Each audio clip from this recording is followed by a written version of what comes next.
Hey guys, and welcome to another Schematics update. This time we want to talk about Parkitect. More specifically, we want to critique Parkitect, and for that I'm joined by BlindIRL, Cleave, and Freethebear. Hey guys. Hello. What's up? Haven't had all of us in the same room in a really long time. Let's start with the very basic for some people who might live under the rock. What the hell is Parkitect? One of the best tycoon games that's come out in a long time. I have to echo that. Okay, yeah, I'm in. Okay, more specifically. Parkitect is a theme park game that's just released from early access, available now on Steam. Parkitect is a tycoon theme park game that was made by Texel Raptor that was kickstarted a number of years ago and sat in early access for forever, and everybody forgot about it, and then it released a really good lighting update, and then everybody remembered that it existed, and then we all started playing it again, and now it has a campaign. Great, so let's talk about the campaign. We did a video with Garrett and Silverette, who worked on the campaign a couple of days back, so more details about that in the video, but I generally wonder, you guys all played the campaign for a couple of days now. How do you like it? Love it. Yeah. I think it's actually extremely well done. The map design is nice. Everything is memorable and nice looking. It's got nice little blurbs of text before you go in. The general design of the maps that I've seen so far, which is about half of them, is quite good, actually. I'm quite impressed with how every single map that you play kind of forces you to think about how you're going to play slightly differently, because they have these underground tunnel mechanics that send resources around. You don't really need to use those until like map 6 because of the way the maps are designed. So I really like the addition of the world map. I think it adds a level of cohesion to the entire experience and makes you feel like you're progressing through a campaign and not just clicking around on a menu going into another map. The world map is great just because it adds this lovely level of polish that I absolutely was not expecting. I like the optional goals, and it's sort of like a hard mode that they tossed on top of the game that you can go for and go try hard if you really want to, and I like that. That the gameplay of pause the game at the beginning and build the whole park and then open it is like from Roller Coaster Tycoon still exists. That's basically the best way to play the game. Yeah. And I actually really like that. It's the most fun. You really do need to utilize pause a whole lot.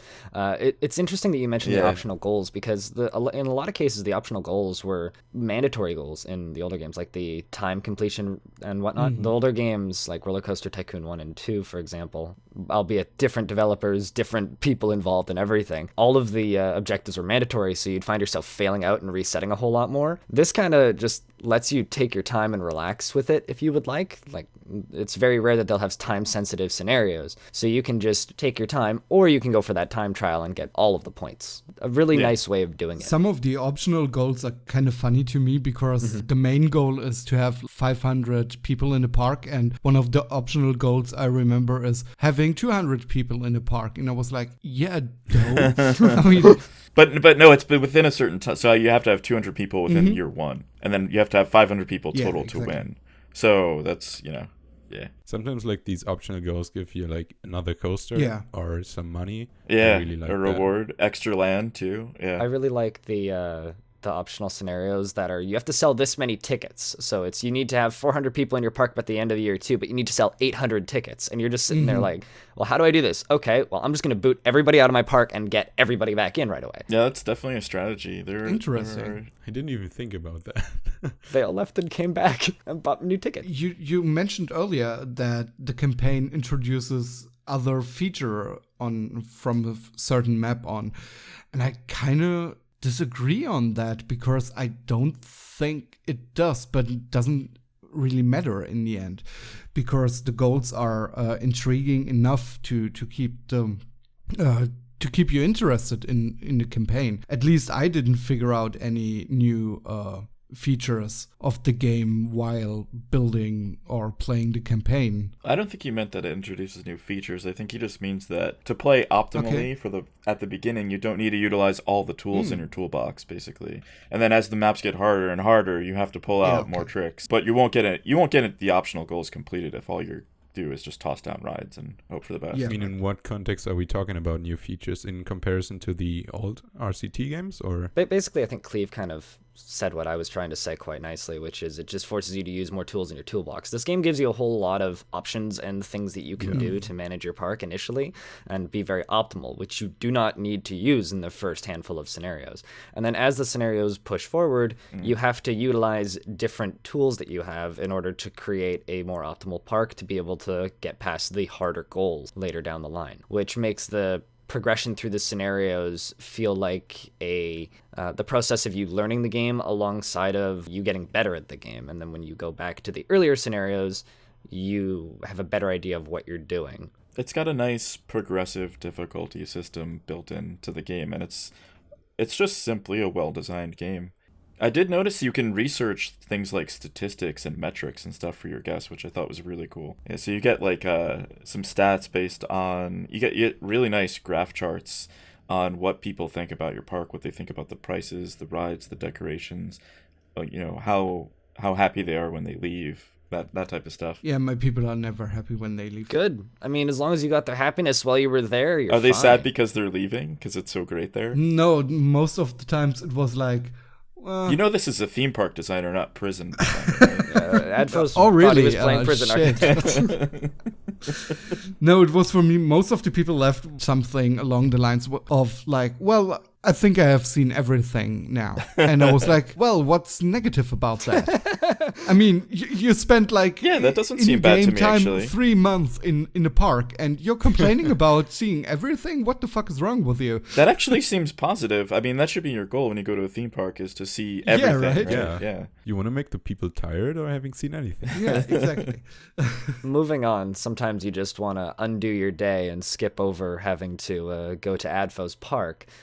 Cleave, you had a topic here? What? Are we bullying me now? I mean, we're just bullying rolling you. with it, man. Good old times. I just wish the game had undo and redo. I don't need to know why it doesn't, but I just wish it did. Unlike in Planet Coaster, Same. you can't construct a group of scenery and pick it up and move it.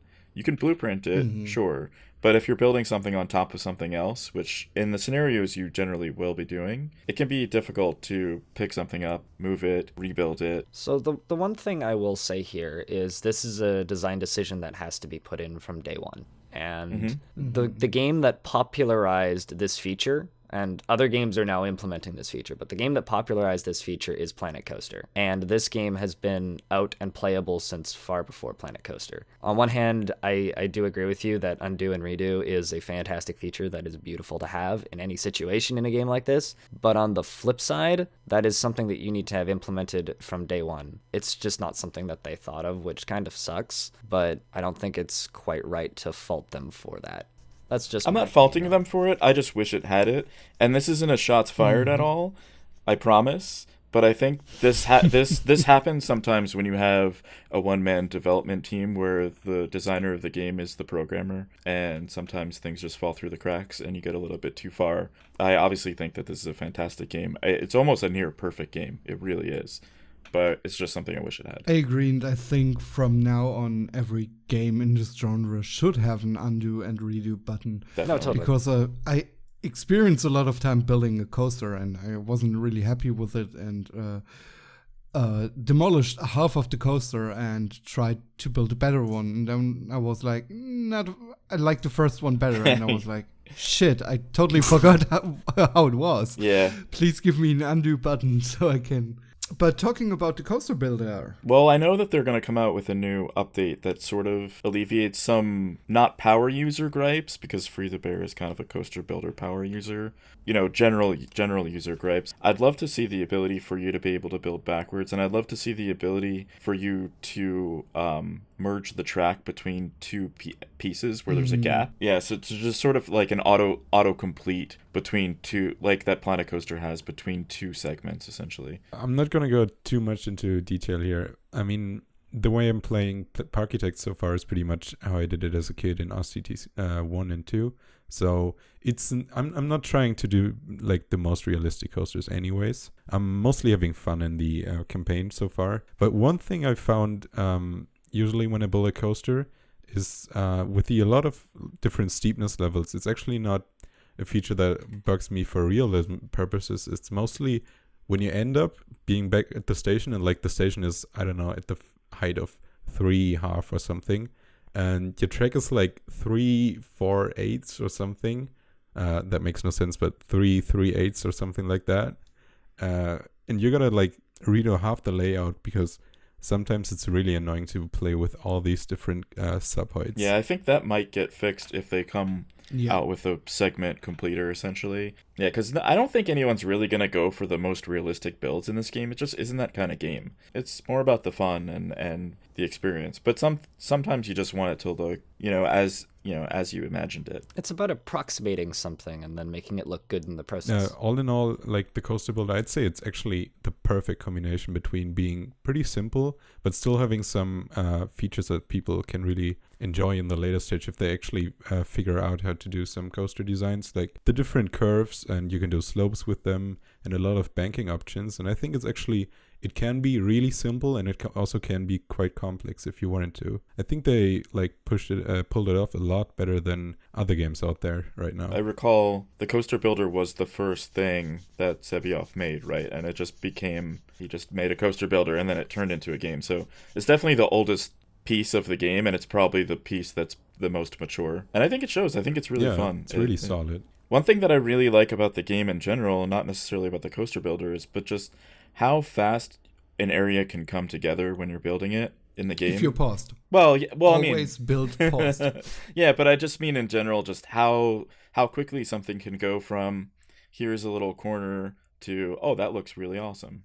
It happens so fast. I really like that. Yeah, I agree. It's not like in other games in the genre, okay, let's call it Outland Coaster, where you spent like 5 hours and did basically nothing. 5 hours? I built the lift hill! Yeah, exactly. Part of that is just the whole perspective of the game. I mean, by default, you can't get close enough to the action to notice the things that you notice in a game like Planet Coaster. But part of that is the brilliance of the design of the game in general, is that you can't do that. That's, it's not the point. That plus you can still go very detailed on buildings and stuff you create, which is amazing, like the combination of both of them. Especially with custom scenery, something that took forever to get added to other games that has been a baseline feature of this game since like Alpha 4 is the ability to make your own rides, your own walls, your own details, anything. By the way, if we had scenery right now, I gotta say, the covers in game, or pavilions, or what are they called? They are super useful. If you're just in a scenario and you want to do like a simple coaster station or something, they have a lot of different pavilions. They are great in design. They fit together well, and they just look awesome. You can make like a nice simple, really like that. Open station cover really easily with those. Also, can we say that they have gameplay implication too? Yep, they do, because they cover from rain.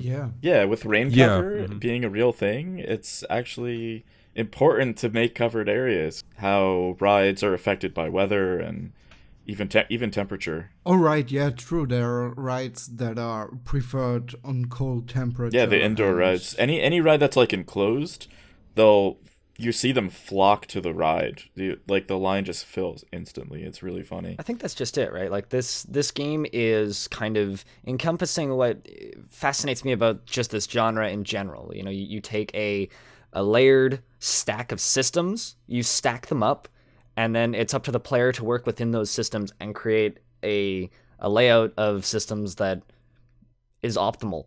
And when you have that many systems stacked on top of each other, you'll have something that's going to happen that you didn't expect, and then that just changes the whole landscape of everything for a little bit and forces you to lose the scenario. And that's what makes games like this so freaking fascinating. Go ahead. Yeah, or non-optimal too, because not everyone plays the game to be the best. Some people want to make like murder coasters, and they want to like drop people in the lake, and this game lets you do that too. And I think that's really awesome as well. Oh, I was going to say something funny where I had someone followed, and I found a vandal, and I followed them, and then I just dropped them in the lake to murder them because it was hilarious.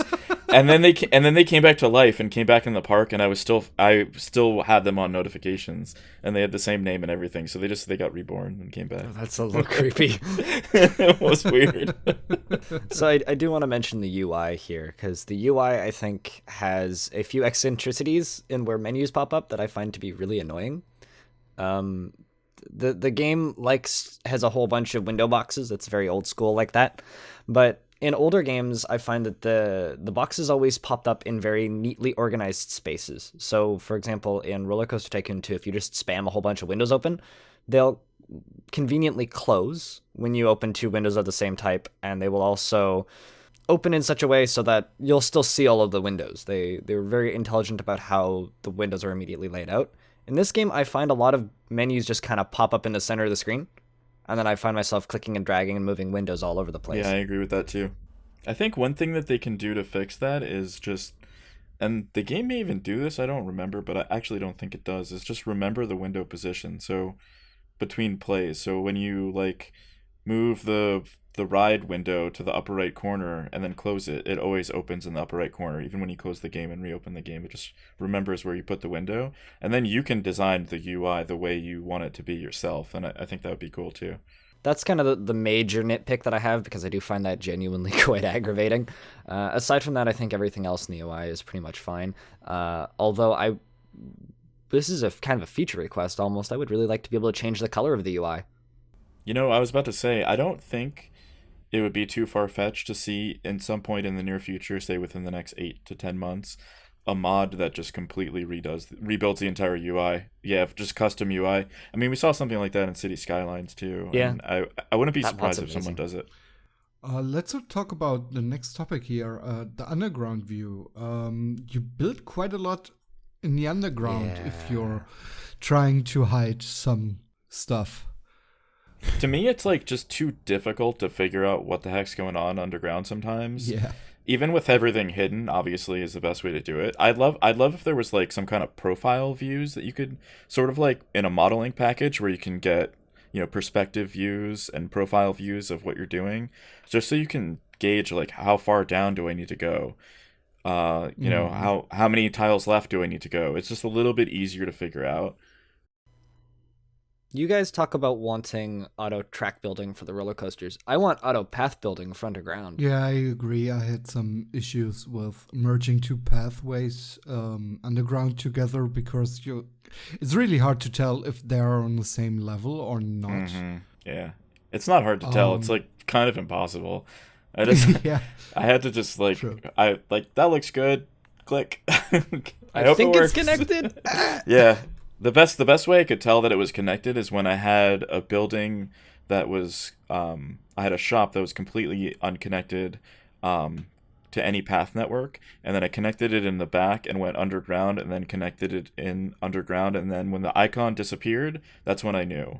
It makes sense for shops, but it doesn't really make sense for like staff pathways. Essentially, in the campaign, you have locked scenery, right? You have scenery that you get kind of allotted to you for each individual campaign mission. And I think what we're asking for here is why can't we get extra scenery in the campaign, i.e. custom scenery in the campaign? Yeah, basically because the game offers you the ability to download custom scenery. Some custom scenery may exist that utilizes theming that you want to do in a campaign. Would it be possible to research custom scenery potentially? Is that something that is researchable? Once you've finished the campaign mission, you can go back in and play it as sandbox. So I think that's kind of where you get the opportunity to do that. My argument against why they would let you use custom scenery in the campaign, and that's the campaign is pretty heavily balanced around what you're given and the tools that you're given, and then that would immediately be giving you extra tools. Sure, don't get me wrong, but on the other hand, if the modder does his thing right and doesn't slap the free price tag on every item, it shouldn't affect the scenario in any way. Yeah, but what if the modder does it wrong? Well, I think it's easier. Yeah, they can't control it, so I think it's easier to just say no to everything than to try and figure out a better way. Because then somebody could make a cheating piece. Just like a giant win button piece. You mean like the golden chest in Planet Coaster? The golden treasure chest? Yeah. Just put a golden treasure chest underneath every ride and you win.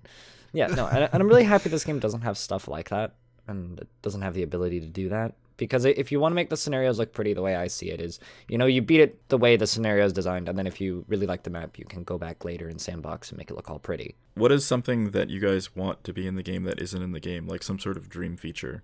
Like for me, I kind of really want there to be waterfalls. I don't think you can make waterfalls, but I'd really love to see some sort of elevation change in water. I'm probably reaching a little way too much here, but I really like water parks in AdfoTV. Slides. And Parkitect is like sort of combining a lot of good features from all Roller Coaster Tycoon games, and I kind of would like to see water parks in that would be really awesome. Parkitect. When I was streaming this on launch day, Garrett was in my chat, and I asked how many requests have you had for water parks, and he just says banned. Too many. Probably a lot. Yeah. I remember that. It's something everybody wants. Yeah. I've never understood water parks, so I'm indifferent on that one. I think if I were to have a dream feature, I would want more intense disasters, which might make me sound crazy. In games like City Skylines, I get really irritated with disasters because it's just this is silly and out of proportion, but I wouldn't be against the idea of, the occasional tornado or a earthquake that knocks down half my roller coaster, or if it was balanced correctly, I would really like something like that. Especially if it was balanced around having fire protection, having hoses, stuff like that. Emergency crews. Someone got hurt. Let's carry them out on a stretcher. But let's come to our conclusion here. So this is a game that I would recommend to a whole lot of people. I would recommend this kind of game to, veteran fans of games like this. I would recommend this to people who've been playing these types of games for years. I would also recommend it to, younger children. I think back to when I was a small child and I loving games like Roller Coaster Tycoon, and I hear stories about little kids playing games like The Sims right now. I think this is something that a small child would have a blast with. I really like the game. I think this, I kind of have to echo what Cleave's been saying repeatedly throughout this entire video, and it might be one of the best general Tycoon games to come out in years. It's an extremely well-paced campaign. It's a great sandbox mode. It's got extremely good mod support. Tons of community mods already up on the workshop. Lots to do. Honestly, I love the game. I've played it for a really long time, and I intend to continue playing it for a very long time. Yeah, like I said, I think it's a near perfect game. I can honestly say I recommend this game to just about every single person that likes video games. There's something there for everyone. I think that this game would smash all kinds of sales if it were on the Switch. This game would just destroy this game would just destroy their bank account if it came out on the Switch. For $30 on the digital store, this would be an insane Switch game. I got to imagine that's something that they're thinking about. Yeah, Blind said everything, so that's why I came up with the Switch thing. It's just a perfect game. I love it. Well, I can only agree too, so I don't know what feature I should bring up now. Like everyone usually says about this game, if you like Roller Coaster Tycoon, get on this. It's pretty much what I think. When I saw people live streaming, for example, Planet Coaster when it came out, and they had no idea about this game, they were just irritated, looking around the park. All right, what do I do? How does this campaign work or stuff? And then I saw Parkitect streams when it came out. Even people who had no idea about the game knew what they had to do. It was intuitive, it worked, and everyone had fun. It's just, if you like roller coasters, get on this. If you have no idea how this game works or any of these types of games, get on it. It's probably the best introduction into this since a very long time. As Cleave said, even kids and anyone can pretty much pick this game up and do a lot of progress really quickly. One thing that I saw repeatedly in my chat when I was playing the campaign was, wow, that just works, or wow, that's so intuitive, or wow, I can't believe you can do that. So many times someone was like, can you do this? And I'm like, I don't know, let me try. And I'm like, oh yeah, of course you can do that. You can do basically whatever you want. I thought of everything. It's really cool. They did, yeah. And they even thought of a good campaign, unlike other games in the genre. And I think if you're kind of disappointed by not just Planet Coaster, but a lot of other games in the genre with mediocre till basically no campaign, this one is definitely for you. They take quite some time to play through them. 26 maps. Like 2 hours Yeah. apiece, 26 maps, dude. Yeah. At least 2 hours, yeah. Yeah, and then if you're resetting, like, geez, that's like 50 hours of campaign right there. Exactly, and that's for a very cheap price tag, MIO. Oh yeah, we haven't even really talked about the price, but for $30, the game has so much value in it for $30. It's Yeah, I agree. So everyone's still not owning the game, go to Steam, go to GOG, go to wherever you can find it, Humble Store, and buy this game now and play it for the next years. First of all, I want to thank Blind, Cleave, and Bear for joining and talking about Parkitect with me. Thanks, bud. Then I want to thank you guys out there watching this video. If you enjoyed this video, smash the hit the smash button, press every button you can find, but not the thumbs down and the unsubscribe button. These are no-nos. If you really enjoyed this video, you may want to consider heading over to Coffee to buy Ed, our imaginary editor, a coffee, and not only that, but pay the Coast Guard to get him out of the lake because someone, not pointing the finger at anyone, threw him in a lake. I don't think the Coast Guard patrols lakes. I hate you so much. Anyway, guys, go over there, Shouldn't have broken the benches. pay Ed some money, and see you next time. Bye. Bye. One thing I didn't miss on all the videos, Cleave wasn't there, is someone disturbing my outros. I don't disturb your outros. No, I said I didn't miss that. Oh, okay.